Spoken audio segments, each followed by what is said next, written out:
Hey everyone, welcome back to the channel. I hope you are doing absolutely well. In this video, I will show you exactly how to connect your Deriv account to Tradingview in 2026.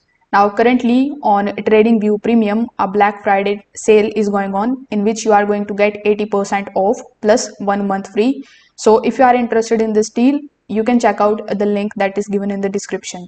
So first of all, you need to come here on tradingview.com. Then simply log in into your account if you haven't already. Over here, you need to first of all launch a chart.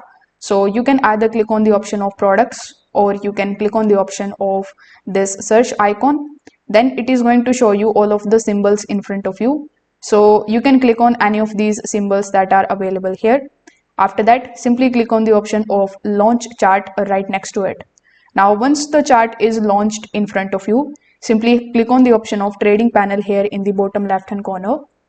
Now you will see the list of all of the brokers that you can basically connect with TradingView. So as you can see, it is going to show you a few in the beginning, but in order to take a look at the whole list of brokers, simply click on the option of see all brokers. Now as you can see, there are a lot of brokers that you can basically connect with TradingView. Among these, we want to look for Deriv. So you can click on the option of the search icon here on the top right hand corner. Now, when you look for Deriv, you will see there is no broker available over here with this name. So currently they haven't basically affiliated with Deriv, meaning that you cannot actually connect your Deriv account directly with TradingView, but you can just simply add this particular Deriv broker here in your favorites, and whenever it is available you will get an email from TradingView.